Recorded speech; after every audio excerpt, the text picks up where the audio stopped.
This is Daily Armenia, CivilNet's daily news digest. Here's what you need to know today. In a historic move over the weekend, Armenia and Saudi Arabia established diplomatic relations, with representatives of the two countries signing an agreement to that effect in Abu Dhabi, the capital of the United Arab Emirates. A spokesperson for Armenia's foreign ministry later said Yerevan and Riyadh agreed first to appoint non-resident ambassadors as work begins on setting up brick-and-mortar diplomatic missions. For decades, Saudi Arabia had refused to establish relations with Armenia, citing support for Azerbaijan in the conflict over Nagorno-Karabakh. However, amid growing tensions between Saudi Arabia and Turkey in recent years, ties between Yerevan and Riyadh have warmed considerably, with high-profile visits by Armenian officials and unprecedented talks between the two countries' top diplomats. Armenian Prime Minister Nikol Pashinyan had previously said establishing full relations with the oil-rich kingdom would mark a very significant development. Armenia's establishment of diplomatic relations with Saudi Arabia and its mending of ties with Hungary last year leave just Azerbaijan, Pakistan, Turkey, and a small handful of other countries without formal relations with Yerevan.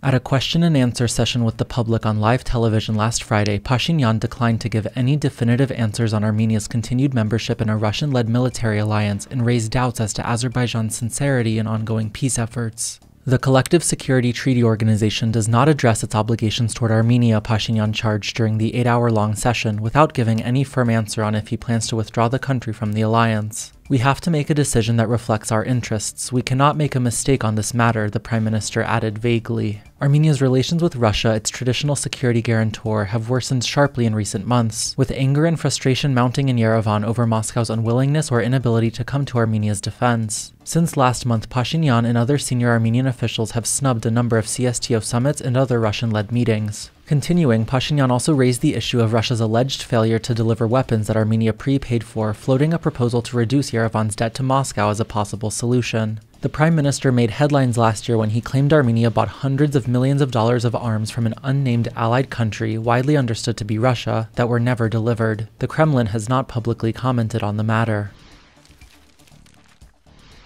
Turning to the issue of ongoing regional peace efforts, Pashinyan raised doubts as to Azerbaijan's sincerity and commitment to the peace process, telling viewers he cannot say with certainty if Baku would sign a peace deal based on three principles agreed upon during earlier rounds of negotiations mediated by the European Union. Those principles are mutual recognition of territorial integrity, recognition of former Soviet-era administrative boundaries as international borders, and recognition of states' sovereignty over infrastructure projects within their territories. One major sticking point remains the fate of 4 small islands of territory, the 3 Soviet-era Azerbaijani enclaves within Armenia and the 1 Soviet-era Armenian enclave within Azerbaijan. To that end, Pashinyan floated the idea of swapping them, so the enclaves within Armenia stay under Armenian control, while the enclave within Azerbaijan stays under Azerbaijani control. But, he cautioned, at the moment there is no substantive agreement between Yerevan and Baku on the matter.